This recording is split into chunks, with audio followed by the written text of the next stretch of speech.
I remember recruiting Chris. You know, I live in Milton, which is close to Beloit, and I would go to those regional sectional meets. So I saw Chris in high school often, and as talented as he was, I thought we'd try to recruit him, which we did, and talked back and forth. But he chose a scholarship school, chose UW-Milwaukee. I was crushed, but that happens. I think I talked with him a couple times on the phone, but as persuasive as he is, the scholarship money that UW-Milwaukee offered me was a lot more attractive at the time. I knew right away the first time I talked with Chris, he was special, he was unique. He was very track smart. I came in with like a big freshman recruiting class of probably between men and women, 15 other athletes, and myself, several of which were state champs or competed at the state meets. And by the time the next year rolled around, at least half of us were gone already. And then I think out of that class, only a couple graduated. And the coach had conflict with a lot of team members, so it was kind of tough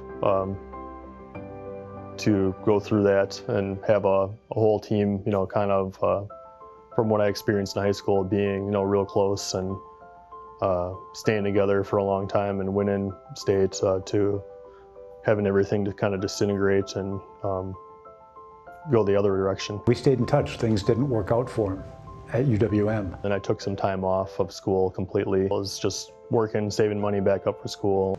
It was just a matter of time before he was going to get a chance to showcase his ability.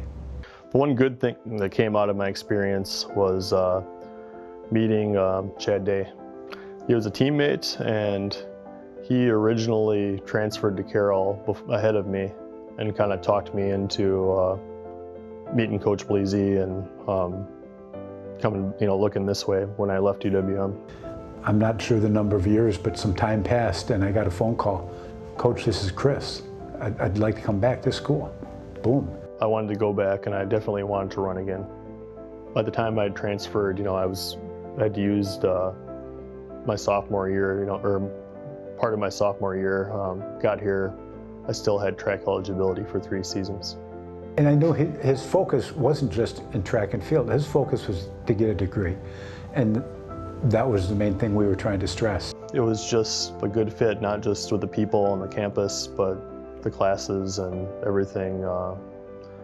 I felt like I belonged here, and it became a lot of fun again. I was lucky to be, tall and flexible and fast, where that's what it takes to be, a good hurdler, and not being afraid of, a little bit of pain, because even if you're good, you're still gonna whack your knees on them or brush them as you go over them.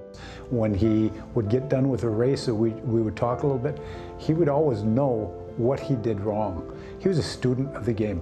I knew immediately he was going to be a tremendous coach. I've been at Waukesha West now since 2008, coaching. He went to Beloit Memorial and graduated there in 1991, was on a state championship team.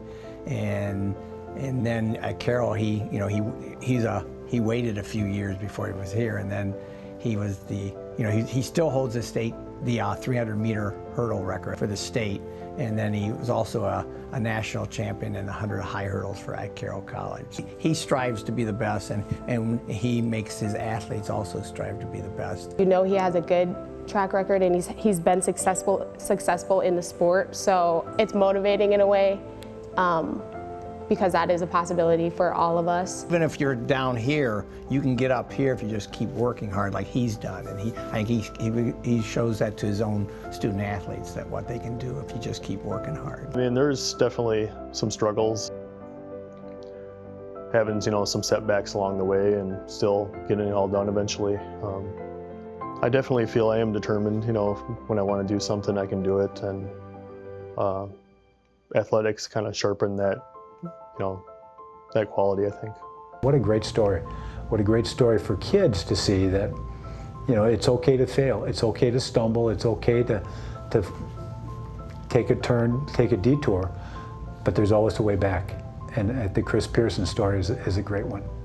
you get out what you put in.